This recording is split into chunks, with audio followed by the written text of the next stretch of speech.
Sebelum saya membahas tentang kisah perang Badar ini, saya akan memulai dengan satu kisah yang menarik dari seorang sahabiah, salah satu bibi daripada Nabi SAW, Atikah bintu Abi Talib, bintu Abdul Muttalib. Masyarul muslimin yang dimuliakan Allah Subhanahu wa taala, kita tahu bahwa disebutkan dalam sebuah riwayat yang sahih tentang kisah mimpinya Atikah radhiyallahu anha. Jadi suatu ketika, ikhwah fillah muliakan Allah Subhanahu wa taala, Atikah ini bermimpi dengan mimpi yang sangat aneh sekali.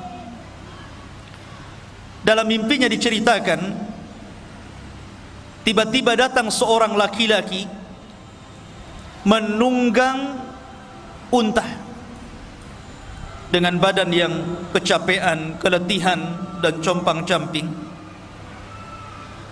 Tiba-tiba dia berteriak di atas bukit, memanggil-manggil seluruh orang-orang Quraisy. Laki-laki ini mengatakan, "Infiru ya ahlal ghudur ila masari'ikum fi thalath." Apa katanya? Keluarlah kalian, larilah kalian menuju tempat kehancuran kalian dalam tempo 3 hari ini. Ketika itu Atikah bermimpi dan menceritakan mimpinya kepada saudaranya Abbas bin Abdul Muttalib. Dia mengatakan, "Wahai Abbas, semalam aku bermimpi aneh. Tetapi saya minta syarat kepadamu agar jangan kau ceritakan mimpi ini kepada siapapun. Karena kalau seandainya orang-orang Quraisy tahu, maka jangan-jangan mereka akan menyakiti aku dan keluargaku." Kemudian Abbas pun mengatakan, "Mimpi apa itu?" Maka Atikah mulai menceritakan mimpinya. Kata Atikah radhiyallahu anha, dia mengatakan bahwa dalam mimpiku datang seorang laki-laki dari arah yang jauh, datang kepada penduduk Mekah, kemudian berteriak dan mengatakan, "Infiru ila masari'ikum fi thalath." Larilah kalian menuju tempat kehancuran kalian dalam 3 hari ini. Dia menyebutkan 3 kali. Kemudian setelah itu orang ini menunggang unta dan naik ke atas bukit Abi Kubais. Bukit Abi Kubais ini sekarang menjadi istana. Dari Mekah nampak istana raja. Naik dia ke situ. Kemudian di atas bukit dia berteriak lagi dengan teriakan yang sama, "Wahai penduduk Quraisy, larilah kalian ke tempat kehancuran kalian dalam 3 hari ini." Setelah itu kemudian unta ini menendang batu, kemudian batunya menggelinding ke bawah, sampai di bawah hancur batu ini, dan setiap kepingannya kemudian melesat. Tidak ada satupun rumah dari rumah-rumah Quraisy melainkan lesatan kerikilnya masuk ke dalamnya. Kemudian turun dia. Setelah turun, naik ke atas Ka'bah. Cemana itu unta naik ke atas Ka'bah? Ini kan mimpi. Namanya mimpi bisa saja kan. Kalau kenyataan unta kan gak bisa loncat, apalagi Ka'bah tinggi. Mimpi, kayak antum mimpi bisa terbang. Kemudian di atas Ka'bah ngomong lagi, "Infiru ya ahlal ghudur ila masari'ikum fi thalath." Larilah kalian, wahai orang-orang yang berkhianat, maksudnya orang-orang Quraisy, ke tempat kehancuran kalian dalam 3 hari ini. Abbas ketika mendengar mimpi ini aneh, ada apa ini? Maka Abbas pun mengatakan dan berjanji untuk tidak menghabarkan kepada siapapun. Kemudian suatu ketika Abbas ini berjalan, di tengah jalan berjumpa dengan Utbah bin Rabi', orang yang paling memusuhi Nabi SAW. Kemudian dia mengatakan, "Ya Utbah, kemari kamu." "Ada apa wahai Abbas?" "Kemari, aku mendengarkan dari saudariku Atika sebuah mimpi, tapi syaratnya jangan kau ceritakan ya. Ini khusus kamu dan saya saja." Kemudian Utbah ini penasaran, ada apa ini kok rahasia sekali. Kemudian diceritakan mimpi ini oleh Abbas, bagaimana Atika bermimpi ini. Abbas pun pergi. Kemudian Utbah pulang ke rumahnya. Di rumahnya berjumpa dengan anaknya Walid ibn Utbah ibn Rabi'ah. Dia mengatakan, "Ya Walid, sini. Tadi saya berjumpa dengan Abbas, dia menceritakan mimpi saudarinya, tapi jangan ceritakan kepada siapa-siapa ya." Tuh lihat ya. Akhirnya diceritakan mimpinya itu. Setelah diceritakan, Walid ini keluar, rupanya berjumpa dengan kawannya yang sedang duduk di Ka'bah. Diceritakan sama, jangan ceritakan kepada siapa-siapa. Akhirnya menyebar. Dari kalimat jangan diceritakan kepada siapa-siapa, justru menyebar. Ini pelajaran ikhwan. Antum kalau punya rahasia, jangan ceritakan kepada orang. Jangan ya. Karena tidak semua orang bisa menyimpan rahasia loh. Orang itu susah untuk menjaga amanah dengar, itu susah. Makanya karena orang itu susah menjaga amanah dengar, maka jangan ceritakan dan diperdengarkan rahasia kita kepada orang lain. Karena itu sudah terbukti di masyarakat, jangan ceritakan ya. Iya katanya kan. Tahu-tahu begitu semua estafet. Semua tahu akhirnya. Tentu karena kisah ini mengancam keamanan Quraisy, Abu Jahal, Fir'aunnya umat ini, dia mendengar. Dia marah kepada siapa? Abbas. Maka kemudian ketika Abbas sedang bertawaf, karena di zaman jahiliyah juga ada haji, ada umrah, tetapi haji dan umrahnya tentu berbeda dengan haji yang kita laksanakan secara tata cara syariatnya. Mereka menyembah berhala, mereka bersiul-siul, bertepuk tangan, bernyanyi-nyanyi. Makanya kalau antum sedang haji, sedang umrah, jangan nyanyi ya. Lah ikhwah fillah muliakan Allah Subhanahu wa taala. Maka kemudian Abu Jahal marah dan mengatakan, "Wahai Abbas, tidak cukupkah dari kabilahmu ada seorang laki-laki yang mengaku nabi?" Maksudnya Rasul sallallahu alaihi wasallam. "Sekarang muncul lagi dari kabilahmu seorang wanita yang ngaku nabi." Maksudnya siapa? Atika. Abbas pura-pura tidak tahu. Dia mengatakan, "Saya tidak tahu." Tapi Abu Jahal cerdas dan mengatakan, "Bagaimana engkau tidak tahu? Semua telah mengetahui kabar itu." Akhirnya kemudian Abu Jahal mengancam Abbas bin Abdul Muttalib ini. Kalau seandainya mimpi itu tidak terjadi dalam 3 hari, artinya bahwa penduduk Quraisy ini tidak ada apa-apa, maka saya akan tulis, dan tulisan itu ku gantung di depan Ka'bah, di mana tidak ada manusia yang paling dusta kecuali dirimu, dan semua orang Arab akan membenci kamu. Maka ancaman Abu Jahal ini menyebar di seluruh orang-orang Quraisy. Pulanglah Abbas. Ketika dia pulang, dia didemo oleh kabilahnya dan mengatakan, "Kenapa ya Abbas? Kau cerita tentang apa? Semua mencela kita di sini." Maka Abbas pun terdiam. Hari pertama tidak terjadi apa-apa. Hari kedua tidak terjadi apa-apa. Hari ketiga tiba-tiba datang utusan dari Abi Sufyan, namanya Dhamdham, memberitahu kepada penduduk Quraisy bahwa harta dagangan kafilah mereka yang dititipkan kepada Abi Sufyan yang datang dari Syam menuju Mekah dan melewati jalur Madinah akan diserang dan dirampas oleh Muhammad dan pasukannya. Dari sini ikhwah fiddin bermula cerita perang Badar. Ma'asyiral muslimin yang dimuliakan Allah Subhanahu wa taala, perang Badar ini disebut juga dalam Al-Qur'an sebagai Yaumul Furqan, hari yang membedakan antara hak dan yang batil.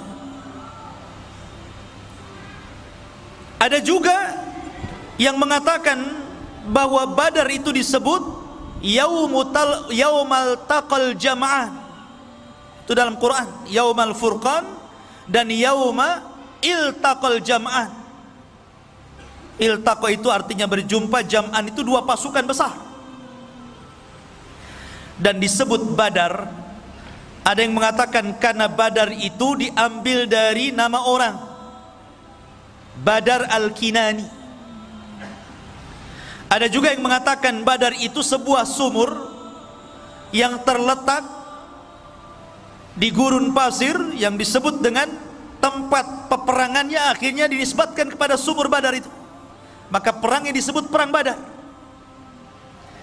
Ada juga yang mengatakan karena daerah Badar itu dia seperti sumur melingkar, makanya kemudian disebut Badar, dan perangnya disebut perang Badar. Perang Badar ini ikhwan terjadi pada tanggal 17 bulan Ramadan. Subhanallah, bulan yang penuh berkah, ikhwan. Bulan yang dibukakan pintu-pintu sorga, bulan yang ditutup seluruh pintu neraka, dan bulan yang setan-setan diikat di situ. Bulan yang penuh berkah. Dan dalam sejarah ada beberapa peperangan yang terjadi di bulan Ramadan. Yang pertama perang Badar, kemudian Fathu Mekah, termasuk juga perang Qadisiyah, pembebasan Baitul Maqdis di zaman Umar ibn Khattab, kemudian perang Tatar, dan semua peperangan yang terjadi di bulan Ramadan Allah menangkan. Ma'asyiral muslimin, perang Badar ini berbeda dengan perang-perang yang lainnya. Kenapa?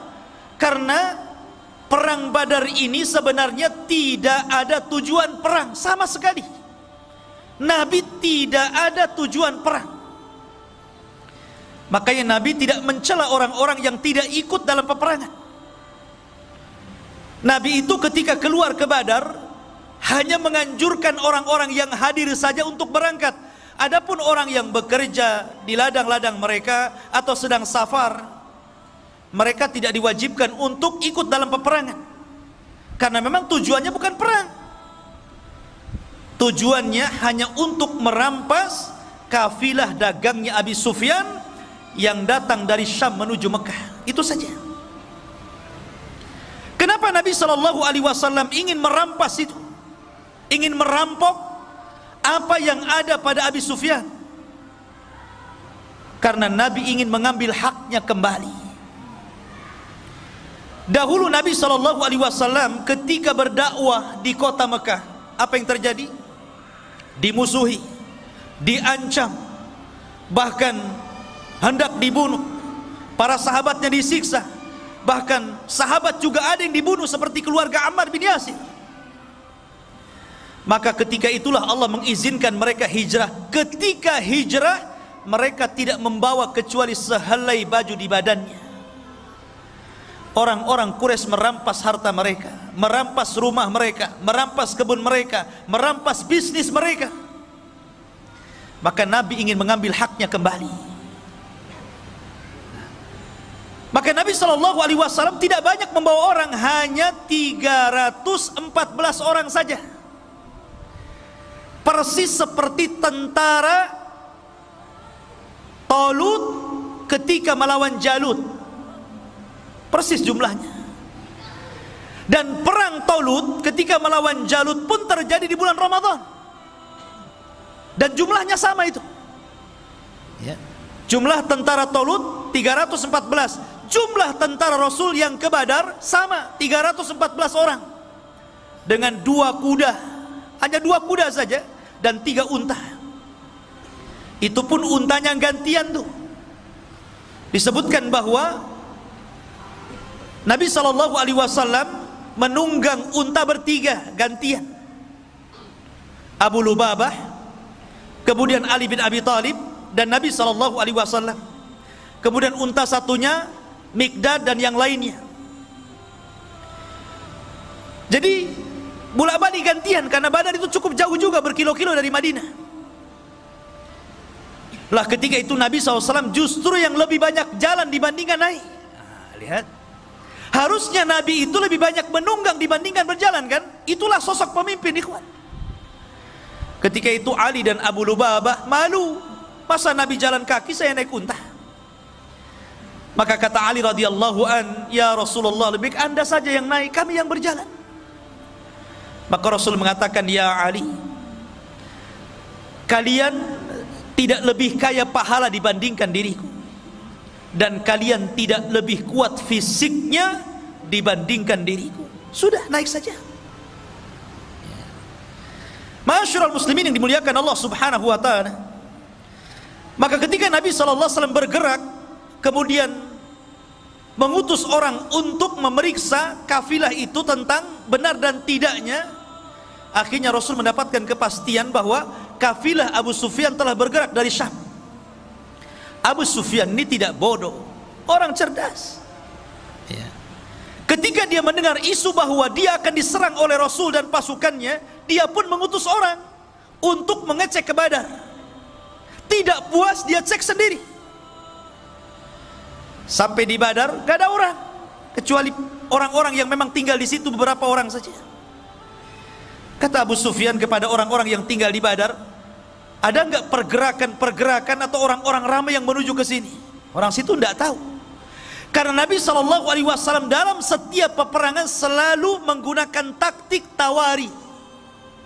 Tawari itu artinya, pamannya nih, dari sini ke Batam Center harusnya melewati jalan yang harusnya dilalui jalan besar, tapi dia mungkin belok ke Bengkong dulu sana. Itu namanya tawari. Setiap peperangan Rasul seperti itu, kecuali 2 peperangan. Pertama perang Badar, yang kedua perang Tabuk. Itu betul-betul dilalui dalam jalan aslinya.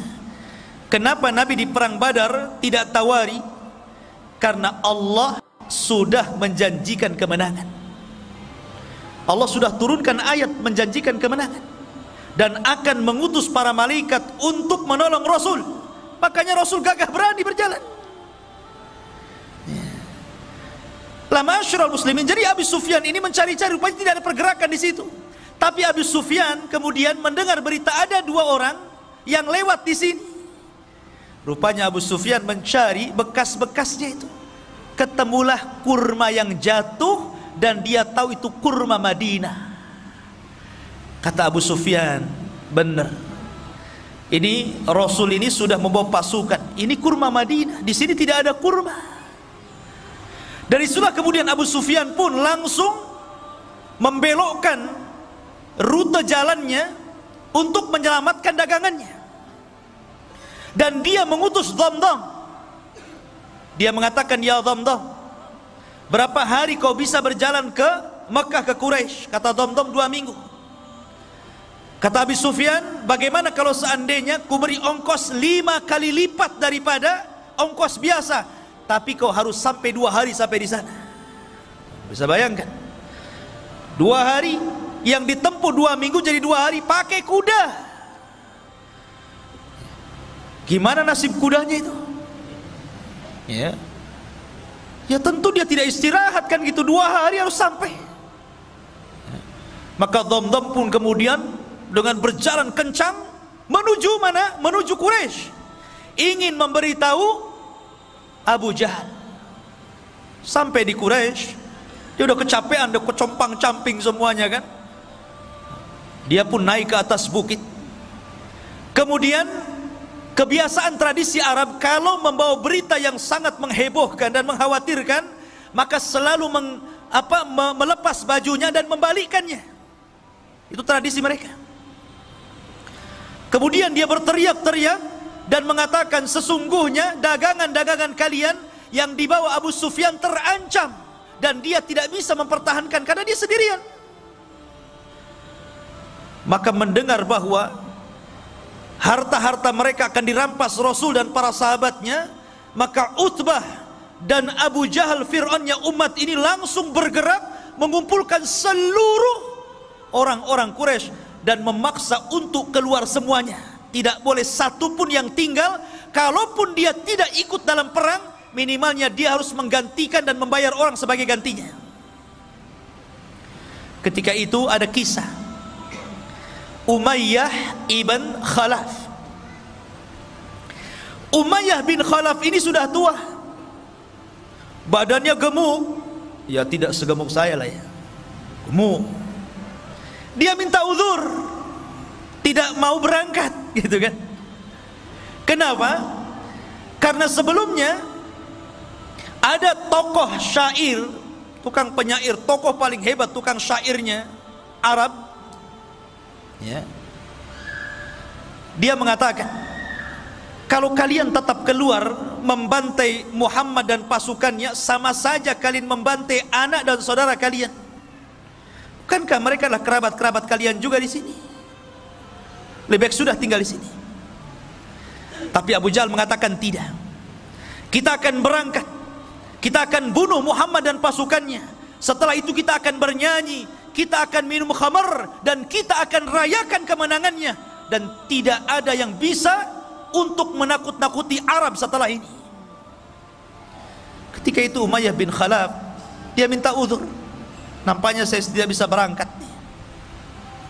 Abu Jahal cerdas, ini Umayyah ini pimpinan nih, kalau dia tidak ikut, kabilahnya bisa tidak ikut. Akhirnya kemudian dia bawa kayu gaharu. Antum tahu gaharu yang dibakar itu? Di Jabal Uhud ada tuh, ya. Kayu gaharu, ya. Kayu gaharu itu zaman itu digunakan untuk pewangian perempuan. Jadi kalau perempuan mau kawin, biasanya diletakkan kayu dibakar, kemudian bajunya itu dikebas-kebaskan biar wangi. Kayu gaharu itu artinya itu untuk perempuan.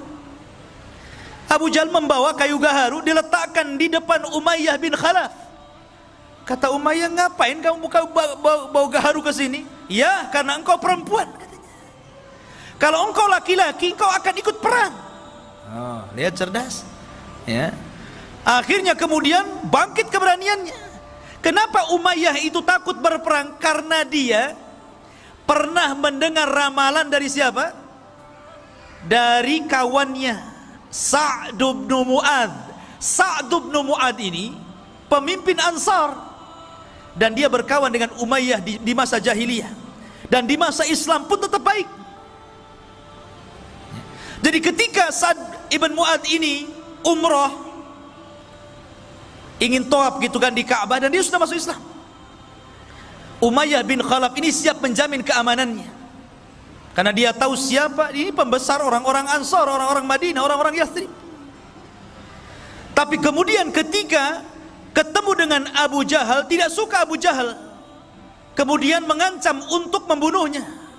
Tapi Sa'ad Ibnu Mu'adz ini mengancam balik Abu Jahal, kalau engkau ingin membunuhku wahai Abu Jahal, ingat, seluruh orang-orang yang berniaga dari Mekah ke Syam, rutenya lewat jalur rute jalanku. Akan kusuruh anak buahmu membantai kamu dan orang-orang yang berdagang ke Syam. Ketika itulah, karena Umayyah tidak membelanya, dia mengatakan, ingat wahai Umayyah, aku pernah mendengar Nabi SAW mengatakan bahwa engkau akan dibunuh. Engkau akan dibunuh. Disitulah dia terkenang dengan ramalan Sa'd bin Mu'adz, makanya dia nggak mau berangkat. Karena dia tahu bahwa tidak mungkin Sa'd ini bicara sembarangan.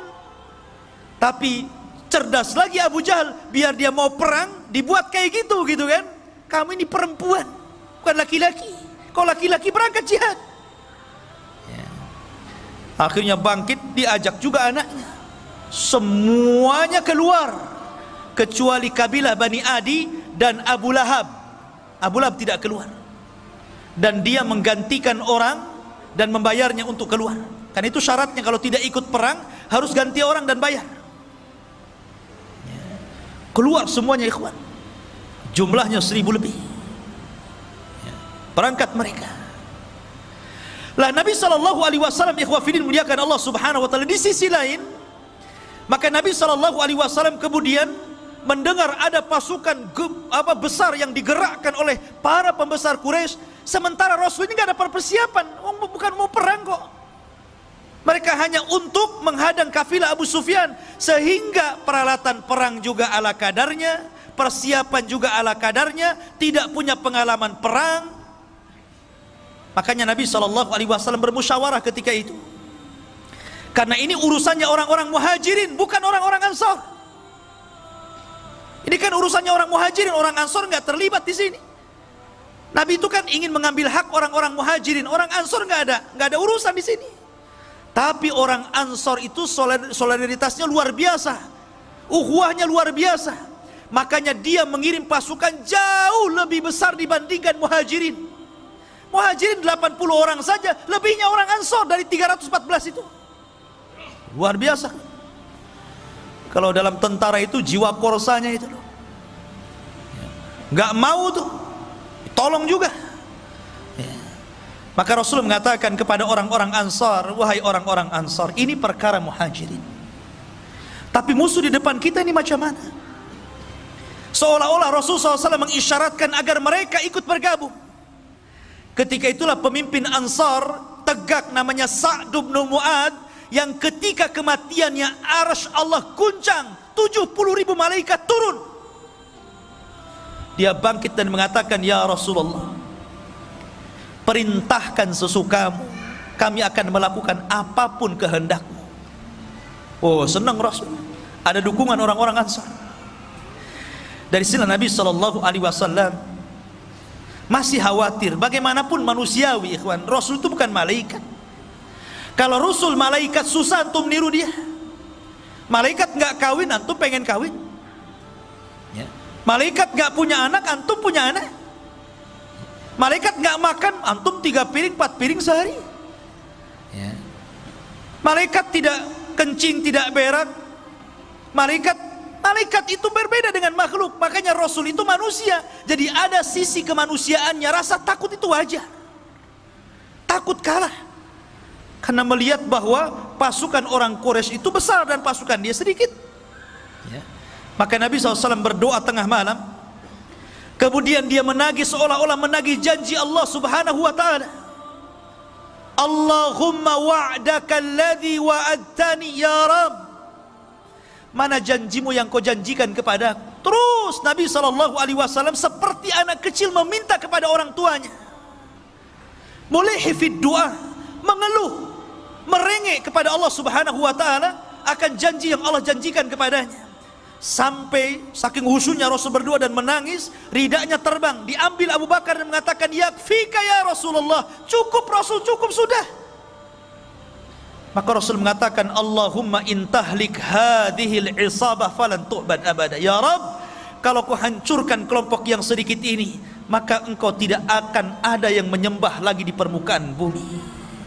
Dari sini menunjukkan bahwa perang Badar itu penentu antara hak dan yang batil, penentu berjalannya agama atau tidak. Makanya saya katakan di awal, kalaulah Allah tidak memenangkan dalam perang Badar, antum tidak mungkin ada di sini. Dan tidak mungkin antum beragama Islam. Mungkin antum sudah para penyembah berhala seperti orang-orang Quraisy ya kan? Masyarul muslimin yang dimuliakan Allah subhanahu wa ta'ala. Dari situlah kemudian Nabi SAW diwahyukan dan dijanjikan dengan apa? Dengan 1000 malaikat akan diturunkan. Kemudian Allah subhanahu wa ta'ala janjikan lagi, in tattaqu wa tasbiru, kalau engkau bertakwa dan terus bersabar, yumdidkum bisalasati alafin minal malaikah, ku tambah lagi 3000, 4000 jadinya. Kemudian di hari peperangan Allah kirim 5000 Pasukan malaikat dipimpin Jibril dan sahabat dipimpin Rasul. Coba, kalau peperangan ini para sahabat dipimpin Nabi, sementara malaikat dipimpin Jibril, siapa yang bisa mengalahkan perang ini? Ini malaikat ikut campur masalahnya. Lain dengan perang Uhud. Sebenarnya perang Uhud itu malaikat akan membantu, cuman karena ada kesalahan dari kalangan para sahabat menentang perintah Rasul, jadi terjadi kekalahan. Tapi perang Badar ini semua taat kepada Rasul. Lah makanya ikhwah fillah muliakan Allah Subhanahu wa taala, ketika pada hari yang ditentukan inilah, maka Nabi SAW ketika itu memilih tokoh-tokoh untuk menjadi pemimpin perang. Di antaranya Raisul Am, ya tentu Nabi SAW, pemimpin umumnya. Kemudian di sana ada pemimpin di bawah beliau namanya Mus'ab ibn Umair al-Badri al-Qurashi. Kemudian dari kalangan muhajirin dibentuk lagi kelompok-kelompok kecil dan dipimpin Ali bin Abi Thalib. Dan dari kalangan Ansar dipimpin oleh pemimpinnya sendiri Sa'd bin Mu'adz. Dan dibuat bersop-sop. Rasul membuat taktik perang yang tidak dikenal orang-orang Arab. Siapa yang mengajarkan? Allah yang mengajarkan. Ya. Bahkan Nabi SAW sebelum berperang itu membariskan saf seperti Anda dalam sholat. Bagaimana Anda dalam sholat? Tentu antum akan baris kan? Akan merapatkan safnya. Ya. Saf sholat gimana? Tumit dengan tumit berjumpa, bahu dengan bahu berjumpa. Makanya kalau sholat itu kaki jangan terlalu meregang, nanti bahunya nggak ketemu. Harus sama, jadi bahunya ketemu, tumitnya juga ketemu. Itu namanya merapatkan saf dan meluruskannya. Kalau seperti itu pasti lurus tuh safnya. Ini mah enggak ya, imamnya ngomong apa? Rapatkan saf kalian. Tapi ketika sang imam jadi makmum, dia pula yang tidak merapatkan safnya. Cemana pula imam ini? Masyarul muslimin yang dimuliakan Allah Azza wa Jalla. Lah setelah itu kemudian Nabi SAW membariskan. Ada satu kisah ketika Rasul membariskan saf tentara ini. Ada yang mengatakan ada seorang namanya Sawad, ada yang mengatakan Ukasa bin Mihsan. Jadi orang itu lurus barisnya, ini agak ke depan nih. Maka Nabi SAW mengambil tongkat kemudian memukul perutnya supaya mundur.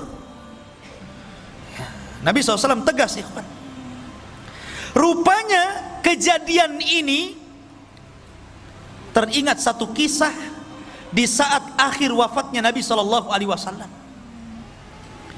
Ketika Nabi SAW sudah sakit parah, kemudian mengumpulkan para sahabatnya dan mengatakan di hadapan para sahabatnya, wahai manusia, ya ayyuhan nas, man kuntu dharabtu dhahran fahadha dhahri falyaktas minni.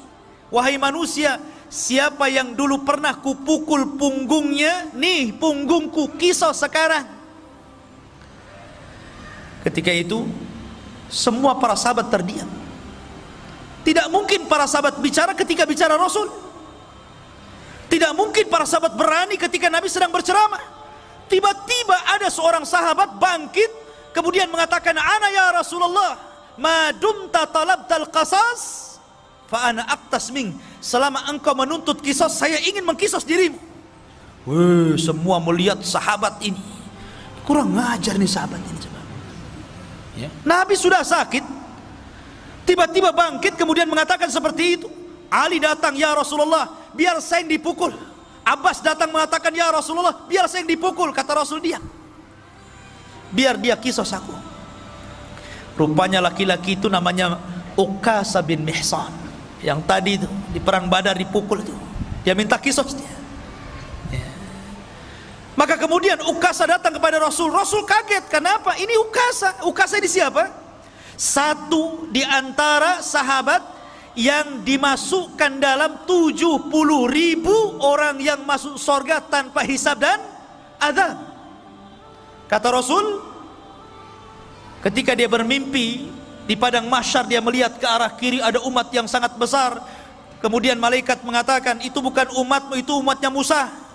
Kemudian melihat ke arah kanan, ada yang lebih besar lagi, kata Jibril, itulah umatmu. Dan dari umatmu ada 70.000 manusia yang masuk surga tanpa hisab dan tanpa azab. Ciri-cirinya, mereka tidak minta ruqyah, mereka tidak minta dikai, mereka tidak tatoyur, dan mereka senantiasa bertawakal kepada Allah subhanahu wa ta'ala. Ukasah bangkit, Rasul, doakan aku termasuk mereka. Kata Rasul, ku doakan kau termasuk mereka. Maka Rasul kaget, ya Ukasah, rupanya engkau. Bukankah aku sudah berdoa kepadamu, engkau dimasukkan 70.000? Kenapa kau meminta kisos kepadaku? Maka Ukasah mengatakan, engkau yang meminta. Bukankah engkau yang meminta, wahai Rasul? Maka saya ingin mengkisos diri. Maka Rasul mengatakan, ambilkan tongkat, berikan kepadanya. Maka Ukasah dengan gemetaran mengambil tongkat. Kata Ukasah, Rasul, waktu kau pukul diriku, aku nggak pakai baju, maka kamu harus melepas bajumu. Makin lagi marah sahabat ini kan, ya apa ini Ukasah ini? Ya, akhirnya Nabi SAW melepas bajunya. Ya. Sudah hampir goyang, sahabat dah tegang itu ya kan, digoyang-goyang kan tegak tuh, tegang semuanya. Ini betul tak betul lah kan gitu.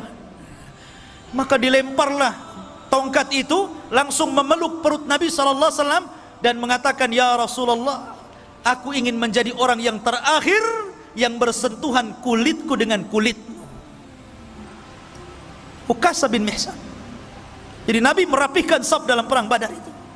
Ya. Ma'asyiral muslimin yang dimuliakan Allah subhanahu wa ta'ala. Maka dalam tradisi jahiliyah, dalam tradisi perang orang-orang dulu, sebelum berperang ada istilah mubarazah namanya. Mubarazah itu lawan tanding. Nih jagoanku, mana jagoanmu. Begitulah perang dulu. Ya. Lah ketika itu orang-orang Quraisy mengeluarkan jagoan-jagoan mereka dan menantang jagoan-jagoan Nabi SAW. Maka ketika itu dikeluarkanlah Utbah bin Rabi'ah, orang yang paling benci kepada Rasul. Kemudian saudaranya Syaibah bin Rabi'ah.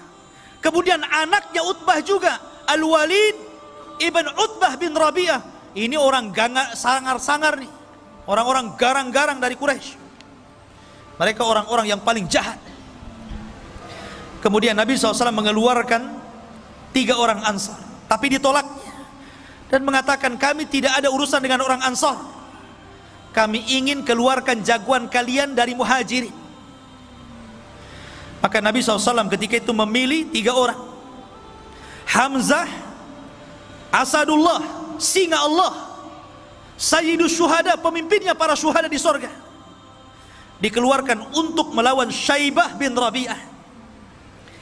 Kemudian Rasul memerintahkan Ali bin Abi Thalib untuk melawan Al-Walid ibn Utbah bin Rabi'ah.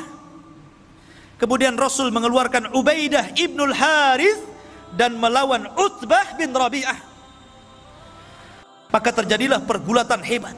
Hamzah, Asadullah, sekali tebas saja matilah Syaibah. Kemudian melihat Ali kewalahan melawan Utbah, dibantunya ditebas lagi, meninggal Utbah. Kemudian Al-Walid ibn Utbah juga meninggal di tangan Ali.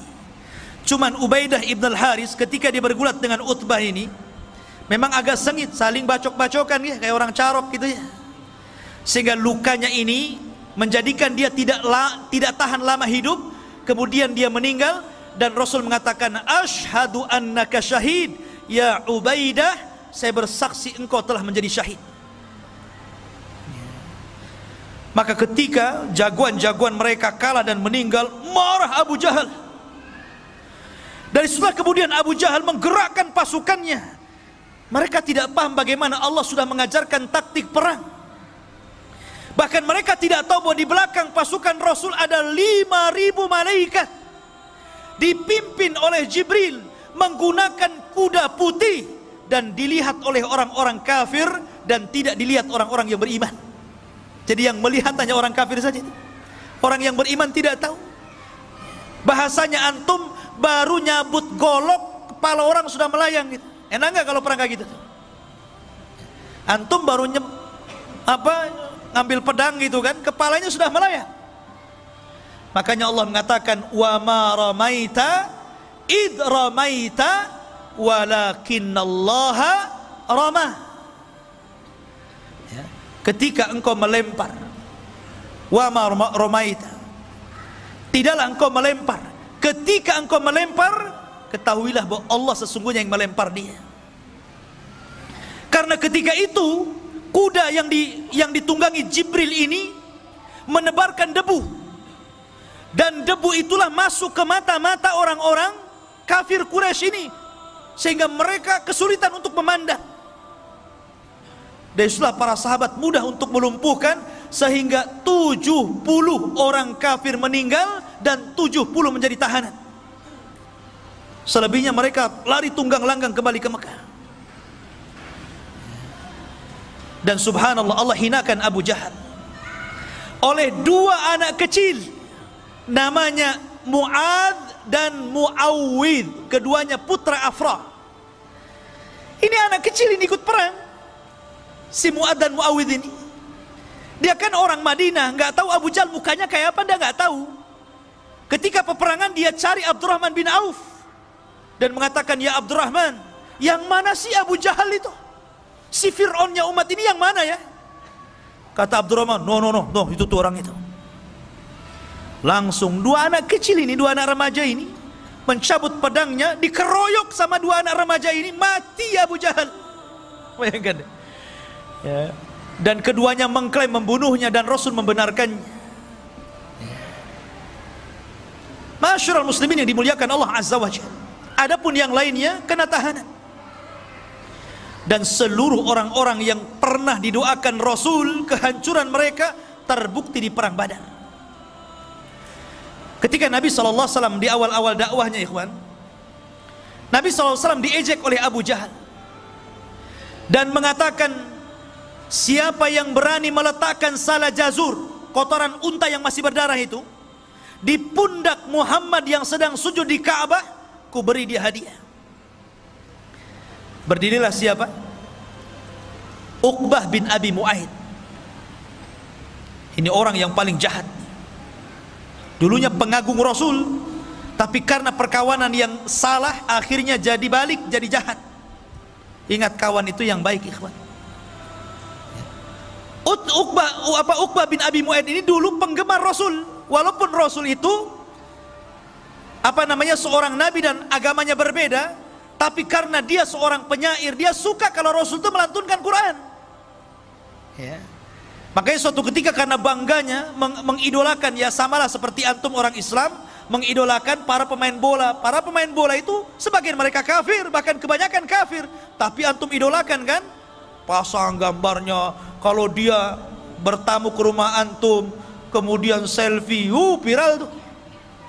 Ya kan? Lah begitulah idolanya Uqbah bin Abi Mu'aid ini kepada Rasul. Jadi suatu ketika dia meminta kepada Rasul untuk bertamu, maunya ngasih makan, ngasih jamuan, tapi Rasul tidak mau makan. Alasannya apa? Karena kamu kafir, kalau kamu Islam saya mau makan. Jadi akhirnya pura-pura dia bersyahadat, yang penting idolanya mau makan. Syahadatnya ini tersebar, maka Umayyah bin Khalaf, kawan dekatnya ini marah. Kau dengar, kau sudah bersyahadat ya, kau ikut agama Muhammad ya? Oh enggak, saya hanya ingin menjamu dia saja, saya pura-pura saja. Enggak, kamu sudah masuk Islam, bukan kawan saya. Akhirnya dia mengatakan, enggak, saya ingin berkawan dengan kamu, saya siap melepaskan itu semuanya. Akhirnya dilepaskan lagi syahadatnya. Kemudian dia mengikuti Umayyah dan berjanji untuk menghinakan Rasul. Disinilah kesempatannya. Jadi ketika Abu Jahal ini menawarkan untuk menyakiti Rasul, bangkit dia, biar saya saja. Dia ingin membuktikan perkawanannya, bahwa dia masih satu geng dengan Umayyah. Dia mencari kotoran unta. Hati-hati antum kalau cari kawan. Ya. Maka dia cari, Allah takdirkan ketemu pula tuh. Ketika Rasul sedang sujud, diletakkan itu kotoran unta, ya kemana-mana. Rasul sujud tidak berhenti. Fatimah datang yang masih kecil, menangis melihat bapaknya dihinakan, kemudian dibersihkan, kemudian mengatakan, ya abi, wahai bapakku, ud'u ala haula, doakan kehancuran kepada mereka. Maka Rasul pun mulai mendoakan kehancuran satu persatu, dan semua orang yang didoakan Rasul ketika itu terbukti di perang Badar. Semua orang yang tertawa mengejek Rasul ketika Uqbah bin Abi Mu'ayth menghina Rasul, semuanya terbunuh di perang Badar. Ma'asyiral muslimin yang dimuliakan Allah Subhanahu wa taala. Lah ketika itu Nabi SAW dan para sahabatnya berhasil mengalahkan dan memukul mundur orang-orang kafir Quraisy. Ma'asyiral muslimin yang dimuliakan Allah Subhanahu wa taala. Ada satu kisah yang menarik. Kita tahu bahwa salah satu paman Rasul namanya Abbas. Abbas ini sebenarnya ada yang mengatakan dia sudah masuk Islam, cuman disembunyikan keislamannya, tapi masih tinggal di Mekah karena dia melihat keluarganya ada di situ. Ada yang mengatakan dia tidak masuk Islam, tetapi walaupun demikian dia menganggap Rasul adalah kerabatnya, keluarganya, tidak mungkin dia memerangi. Tapi karena dipaksa oleh orang-orang Quraisy, akhirnya berangkat juga dia. Nabi SAW ketika itu mewanti-wanti kepada para sahabatnya, kalian kalau dalam peperangan berjumpa dengan pamanku Abbas, jangan kalian bunuh. Abu Hudzaifah ketika itu tidak terima dan mengatakan, ya Rasulullah, mereka akan membunuh anak-anak kita, mereka akan membunuh saudara-saudara kita dan keluarga kita. Kenapa kita tidak boleh membunuh Abbas? Maka Umar bin Khattab radhiyallahu anhu marah, karena Abu Hudzaifah ini tidak mendengar apa yang diperintahkan Rasul. Apa kata Umar? Ya Rasulullah, da'ni adrib unuqa fa innahu munafik. Rasul, sebelum perang ku tebas saja lehernya Abu Hudzaifah, dia munafik dia. Ya. Maunya Umar itu kalau Rasul yang perintahkan sami'na wa ata'na. Itulah para sahabat. Begitulah para sahabat. Ya. Makanya ketika itu para sahabat Rasul ketika hendak bergerak ke perang Badar, mereka mengatakan, ya Rasulullah, jangan samakan kami dengan Bani Israel yang mengatakan kepada Musa, idhab anta wa rabbuka faqatila, berangkat engkau dengan Tuhanmu, berperang berdua saja, jangan ikutkan kami. Kami tidak seperti itu. Kalau engkau mengatakan berperang, maka kami siap berperang. Itulah para sahabat. Maka ketika itu dari 70 tawanan, kan 70 mati, dan dari kalangan orang-orang kaum muslimin tidak banyak, kurang dari 10 orang saja yang meninggal dunia, yang syahid. Tapi dari kalangan orang-orang Quraisy 70 meninggal dan 70 menjadi tawanan. Lah tawanan ini salah satunya yang ditawan siapa? Abbas. Ini kena tawan nih. Ketika itu orang Ansor mengaku dan mengatakan, ya Rasulullah, aku yang menawannya. Kata Abbas, diam kau bodoh, bukan kamu yang menawan. Yang menawanku adalah seorang laki-laki yang berpenampilan aneh, pakai kuda putih, kemudian pakaiannya putih. Maka Rasul mengatakan, ya Abbas, itulah malaikat. Yang menawanmu adalah malaikat.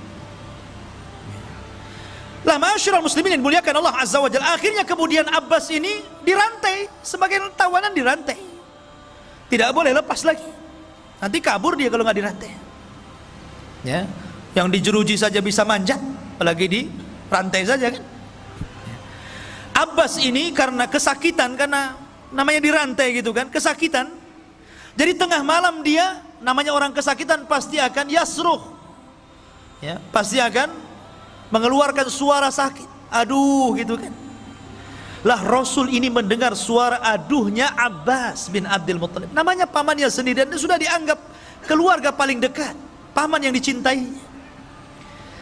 Dia tidak tahan dengan suara yang keluar dari lisan Abbas yang kesakitan itu, sehingga dia tidak tidur sama sekali. Dia sedih melihat Abbas. Tapi Nabi SAW seorang manusia yang adil, ikhwan, yang sangat adil, dan keadilannya harus dicontoh oleh seluruh para pemimpin yang hendak jadi pemimpin. Walaupun dia pamannya, tidak lantas kemudian karena dia kesakitan dia datang, dah kamu itu paman saya lepas saja kan begitu. Enggak, dibiarkan. Cuman Rasul merasa merana saja. Di pagi harinya itulah dia mengumpulkan para sahabat Rasul. Kemudian dia berceramah, demi Allah, semalam aku mendengar suara Abbas kesakitan, dan aku tidak tenang dan aku tidak tidur sampai hari ini. Maka melihat kesedihan Nabi SAW, sahabat mengatakan, ya Rasulullah, kalau memang engkau berkehendak untuk kami memaafkannya, kami akan maafkan dia. Kalau engkau berkehendak, engkau ingin melepaskan dia, kami lepaskan. Tuh lihat para sahabat, bagaimana memahami perasaan Nabi SAW. Tetapi Nabi SAW sekali lagi adalah manusia yang adil, tidak mungkin dia lepaskan tawanan. Jangankan lagi Abbas, ketika ada seorang wanita dari Makhzumiyah mencuri, kemudian didatangkan kepada Nabi SAW, Ali datang kepada Rasul, ya Rasul maafkan sajalah wanita itu. Kemudian Abbas juga datang, ya Rasul maafkan saja. Akhirnya sampai meminta Usama yang lembut, anak angkat Rasul, biar Rasul maafkannya. Tapi Rasul mengatakan, ayyuhan nas, aimullah, lau kana Fatimatu bintu Muhammadin saraqat laqata'tu yadah. Wahai manusia, demi Allah, kalaulah putriku Fatimah bintu Muhammad mencuri, aku yang akan potong tangannya. Lihat bagaimana keadilan Rasul. Makanya kemudian mengatakan kepada Usama, ya Usama, jangan kau uji diriku ya. Sesungguhnya hancurnya umat terdahulu apabila orang-orang mulia mencuri, maka ditinggalkan hukum hudud. Tapi apabila orang-orang lemah yang mencuri, maka mereka menegakkan hukum hudud. Rupanya sabda Rasul ini menjadi kenyataan hari ini. Kalau para pejabat yang mencuri, para koruptor-koruptor itu enaknya penjaranya jaga enak. Enak nggak tuh penjaranya itu? Enak gitu kan. Tapi coba kalau yang nyuri itu orang-orang rendah gitu, nyuri nasi bungkus dikejar, dibakar sama ban. Masyarul muslimin yang dimuliakan Allah Subhanahu wa ta'ala. Intinya bahwa Nabi SAW membiarkan Abbas, kata Rasul, tidak, biarkan dia terikat. Dan jangan lepaskan siapapun kecuali dia bayar tebusan. Walaupun Abbas, dia harus bayar tebusan. Itulah keadilan, harus ditegakkan, tetap harus ditegakkan, tidak bisa. Ya. Masyarul muslimin yang dimuliakan Allah Subhanahu wa ta'ala. Adapun Al-Haris ini saudara Abu Jahal, dia lari. Padahal Al-Haris ini orang yang paling berani di kota Mekah, orang yang paling kuat dia. Tapi dia melihat peperangan yang rasanya tidak mungkin menang, lari dia, takutan. Maka dikejar oleh Hasan ibn Thabit, seorang penyair Rasul, kondang penyair Rasul. Ya, penyair karena di zaman itu media dengan syair. Belum ada YouTube, belum ada Instagram, belum ada WA, nggak ada. Pakai syair. Dikejar sama Hasan, kemudian Al-Haris pun dibunuh di tengah jalan. Ya. Adapun Umayyah bin Khalaf lain lagi ceritanya. Umayyah bin Khalaf ini kawannya Abdurrahman bin Auf, baik dalam semasa jahiliyah ataupun ketika Abdurrahman bin Auf sudah masuk Islam, itu masih berkawan tuh, masih rekan bisnis. Ya, antara Umayyah bin Khalaf dengan siapa? Dengan Abdurrahman bin Auf. Tapi Umayyah ini tidak suka memanggil Abdurrahman. Dulu Abdurrahman bin Auf itu namanya Abduddar namanya. Setelah dia masuk Islam, diganti namanya menjadi Abdurrahman. Orang-orang musyrik Arab itu tidak suka dengan nama Abdurrahman. Makanya dia mengatakan kepada Abdurrahman, ya Abdaddar. Tapi Abdurrahman tidak mau nengok, nggak suka nama itu nama jahiliyah. Makanya antum kalau punya nama yang tidak bermakna, apalagi namanya aneh-aneh gitu kan, ada namanya Jahannam gitu, apa ini antum kasih nama Jahannam? Gantilah. Ya, jadi dia nggak suka. Akhirnya kemudian kata Umayyah, wahai Abdaddar, kalau aku panggil dirimu Abduddar, kau tidak suka. Tapi kalau engkau berkehendak dipanggil Abdurrahman, aku yang tak suka. Ya. Sekarang ku panggil saja dirimu Abdul Ilah. Baru kemudian karena disebut Abdul Ilah, Abdurrahman menengok. Ya, ada apa wahai Umayyah? Umayyah ini tahanan masalahnya. Ya kan? Kata Umayyah, Ya Abdurrahman, kita kan sudah berkawan, sudah CS lah kita ini, tolong lindungi aku. Kita ini berkawan semasa jahiliyah, kawan bisnis. Maka kemudian Abdurrahman melihat kasihan kepada Umayyah. Dia mengatakan, ya Muhajirin, ya Ansar, Umayyah bin Khalaf atas tanggunganku, aku yang jamin dia. Oh, mendengar itu Bilal gak terima, karena Bilal itu disiksa oleh Umayyah bin Khalaf. Ingat ceritanya Bilal? Bilal dibawa ke padang pasir, kemudian ditindih dengan batu panas, kemudian dipaksa murtad, hampir mati. Bilal hanya menyebutkan ahadul ahad. Siapa yang menyiksa Bilal? Umayyah bin Khalaf. Tiba-tiba Bilal bangkit dari belakang dan mengatakan, tidak, kata Bilal. Pada orang-orang Muhajirin dan Ansar setuju tuh, karena mereka menghormati siapa? Abdurrahman. Siapa yang tidak kenal Abdurrahman? Tapi Bilal bangkit dan mengatakan, inna jauta gimana? Laula najauta fala najah. Kalau seandainya engkau ingin selamat, maka engkau tidak akan selamat.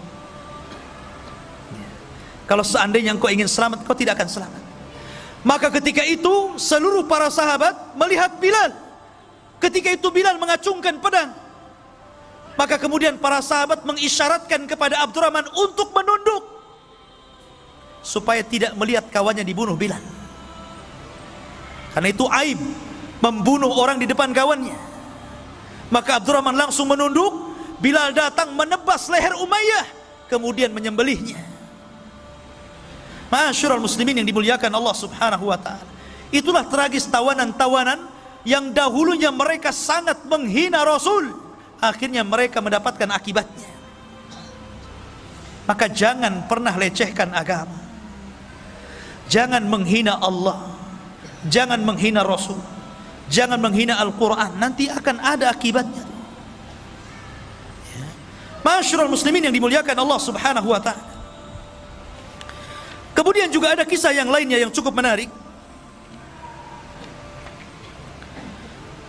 Dalam perang Badar, ikhwah fillah dimuliakan Allah subhanahu wa ta'ala, kita tahu bahwa tawanan-tawanan ini menjadi khilaf antara Abu Bakar dan Umar. Kata Abu Bakar, ya Rasulullah, mereka itu kerabat kita, masih saudara kita. Bagaimana kalau seandainya yang mampu bayar kita lepaskan, yang gak mampu maafkan saja? Kata Umar, tidak, mereka musuh Allah dan Rasulnya, mereka harus dibunuh. Lihat, Nabi ini cenderung kepada pendapatnya Abu Bakar, karena Rasul itu rahim. Makanya Rasul dan Abu Bakar itu selalu klop, maksudnya perasaannya itu halus. Lain dengan Umar. Ya, orang itu kan begitu ya, ada yang lembut, ada yang kasar. Ya, nah memang Nabi Adam juga diciptakan dari benda tanah-tanah yang halus, yang keras. Makanya ada yang halus, ada yang keras kepala, kan begitu. Ya. Lah, akhirnya Allah subhanahu wa ta'ala membenarkan ro'yunya siapa? Umar. Pendapatnya Umar dikuatkan sama Al-Quran. Makanya Umar itu disebut mulham. Ucapannya itu selalu menyerempet wahyu. Makanya Rasul kalau mengatakan, kalaulah ada Nabi sepeninggalku, Umarlah orangnya. Dia puji tuh. Ya kan? Maka kemudian turunlah ayat, maka Nabi ayyakuna lahu asra hatta yudkhina fil ar turiduna aradal hayatid dunya. Tidak boleh bagi seorang Nabi itu punya tawanan hanya karena ingin merendah kepada kehidupan dunia. Dibenarkan itu ucapan Umar. Dari sinilah kemudian Nabi SAW membuat keputusan tentang tawanan itu menjadi 3. Sebagian mereka yang membahayakan dibunuh, sebagian mereka yang bisa ditebus supaya membiayai uangnya bagi kaum muslimin, tebus. Dan sebagian mereka yang tidak bisa ditebus, maka mereka harus mengajari kaum muslimin. Yang pintar matematika suruh ngajari anak-anaknya, yang pintar fisika suruh ngajari anak-anaknya kaum muslimin. Yang pintar Quran, enggak mungkin Quran orang musyrik ya. Ya. Intinya suruh menyalurkan ilmunya, dibagi 3 akhirnya. Begitulah Rasulullah SAW memperlakukan para tawanan. Tapi Rasul mengatakan kepada para sahabatnya, aku nasihatkan kepada kalian agar berbuat baik kepada tawanan kalian. Lihat bagaimana kita lihat sekarang ketika orang-orang kafir menawan kaum muslimin. Kita lihat di media-media massa bagaimana mereka disiksa habis-habisan, terkadang mati meninggal di penjara. Tapi Islam tidak demikian. Islam itu dinur rahmah, ikhwan. Kata Rasul, saya wasiatkan kepada kalian agar berbuat baik kepada tawanan kalian. Antum ingat kisahnya Sumamah bin Asal? Dia kena tawan tuh, ya.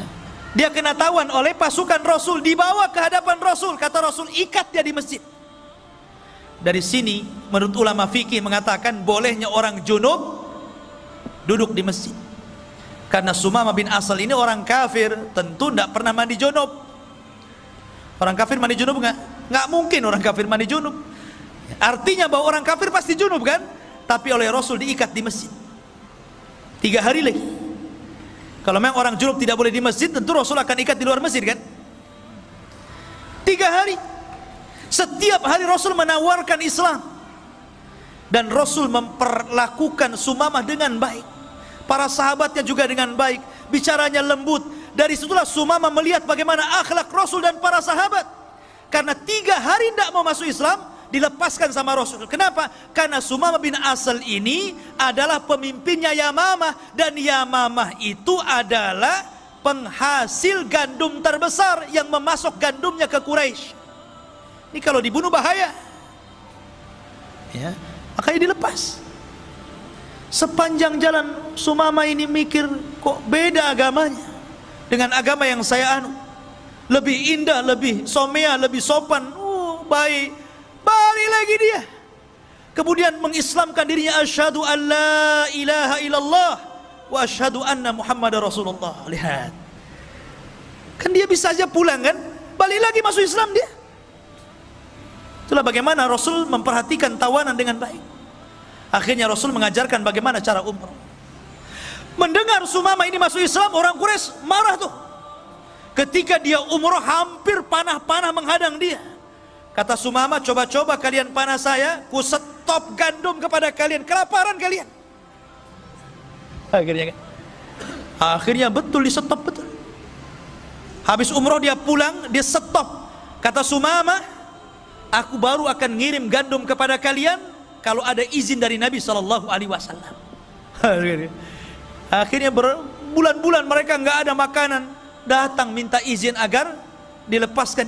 Akhirnya dikirim lagi. Lah ini ikhwafidin muliakan Allah Subhanahu wa taala. Bagaimana Rasulullah SAW memperhatikan tawanan. Maka perang Badar ini luar biasa, banyak pelajaran yang kita bisa petik. Salah satunya ikhwafidin muliakan Allah Subhanahu wa taala, bahwa dalam perang ini di mana Allah Subhanahu wa taala memuliakan agama ini karena mereka memuliakan Allah dan Rasulnya. Mereka taat dengan Allah dan Rasulnya. Mereka ikut berperang bersama Nabi SAW. Kemudian yang kedua, kalaulah Allah Subhanahu wa taala tidak menolong dalam perang Badar ini, tentu kita tidak pernah beragama Islam lagi. Dan ini nikmat yang sangat besar. Makanya Badar itu perang pertama dalam Islam, perang pertama yang menentukan hak dan yang batil, perang pertama disembah dan tidaknya Allah, dan perang yang menentukan tegaknya la ilaha illallah. Itulah perang Badar.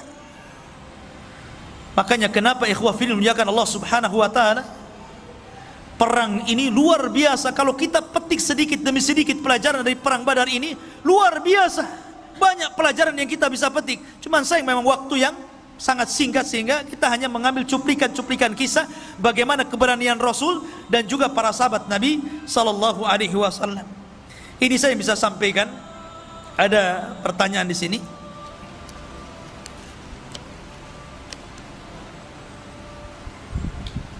Assalamualaikum Ustaz, barakallahu fiik wa iyyak.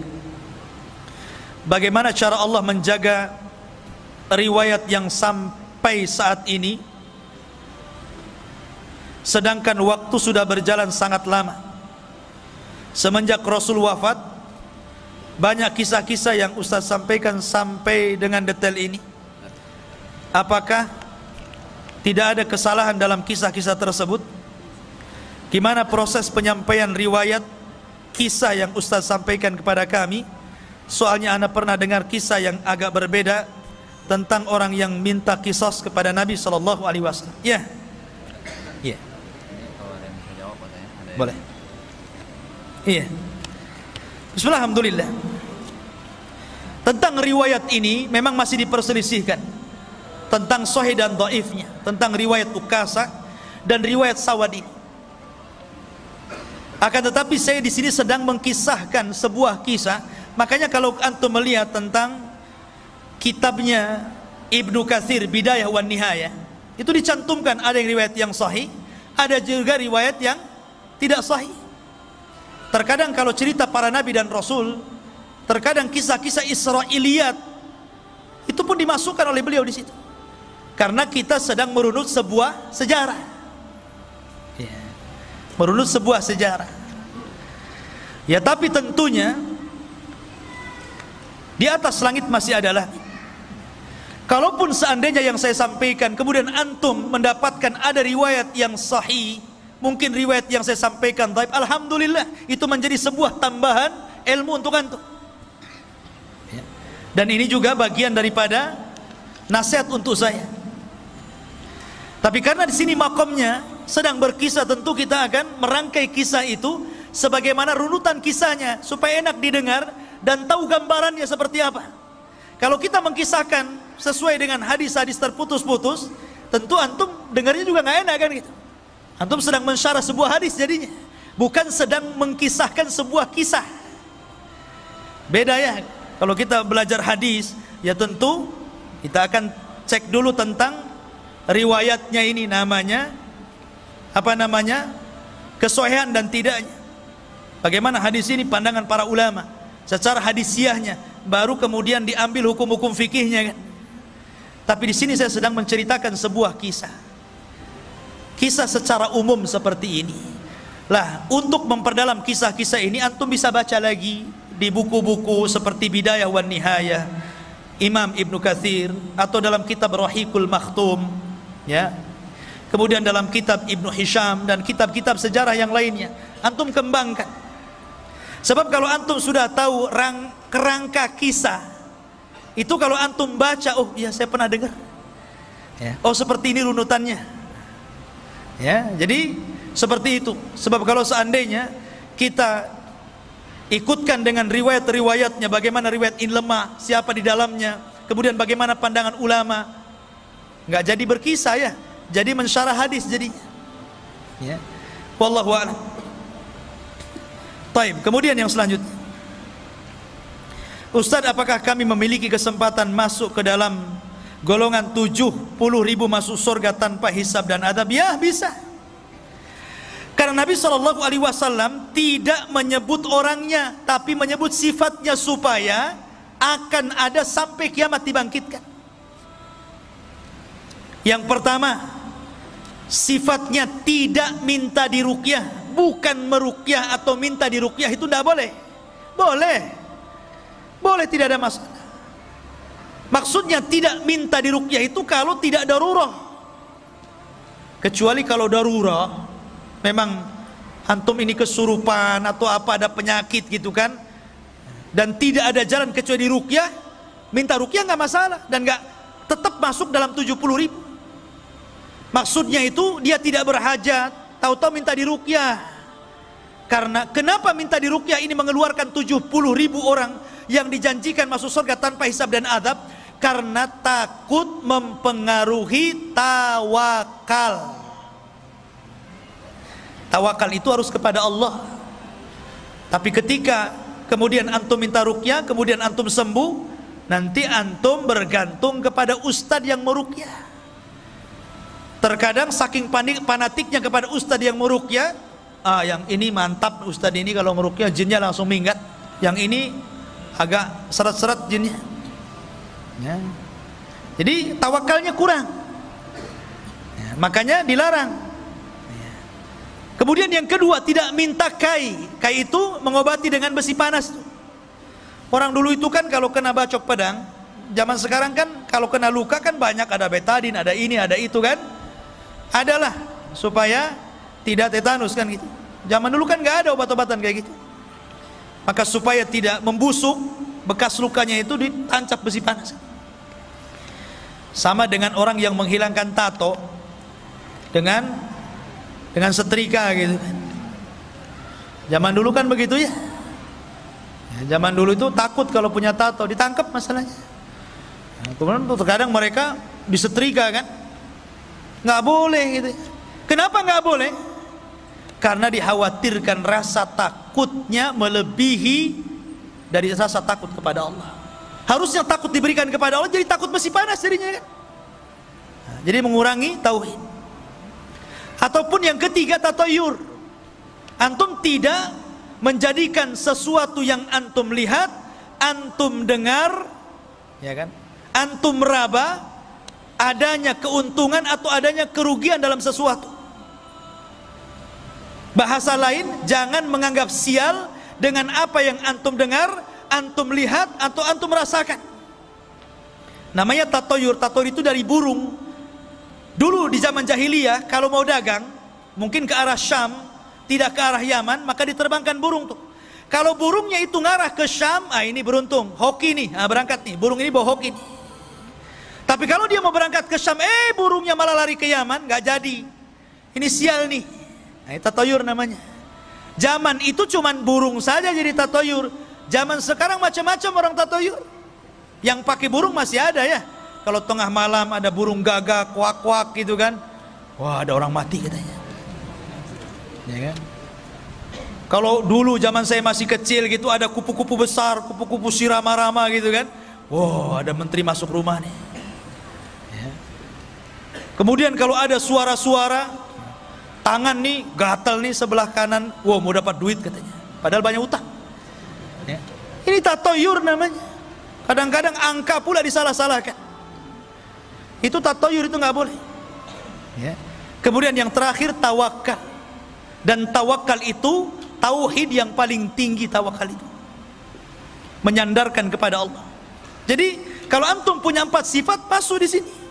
Dari 70.000 manusia yang masuk surga tanpa hisab dan adab. Kemudian pertanyaan ketiga, Assalamualaikum warahmatullahi wabarakatuh. Mengapa tawaran perang Badar tidak dijanjikan budak oleh Rasul?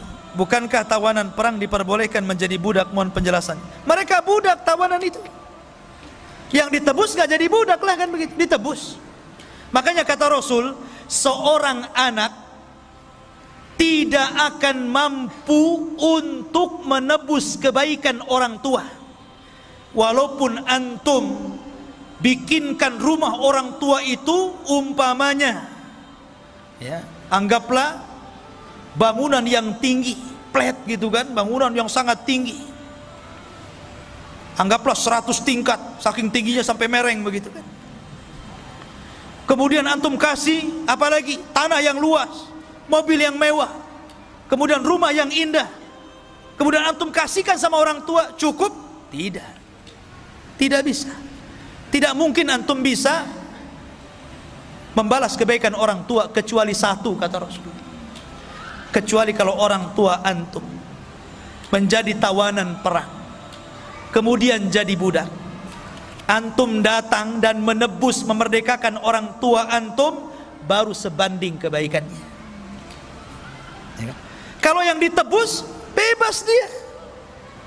Tapi kalau yang tidak ditebus, tidak bebas, dia jadi budak. Makanya suruh ngajari. Mereka tetap jadi budak. Dan sebab perbudakan dalam Islam itu karena kekafiran. Jadi kalau seandainya perang nih, muslim sama kafir, perang syar'i, betul-betul perang, jihad, kemudian orang Islam menawan orang kafir, setelah ditawan masuk Islam, tetap budak dia. Beda kalau sebelum ditawan dia masuk Islam, dia tidak budak, karena dia masuk Islam sebelum ketangkap. Tapi kalau ketangkap kemudian masuk Islam, tetap budak. Makanya Bilal, dia masuk Islam kan, tapi tetap budak. Setelah dimerdekakan Abu Bakar baru tidak budak. Karena sebab perbudakan dalam Islam itu karena kekafiran dia. Ya, itu yang antum harus pahami. Jadi mereka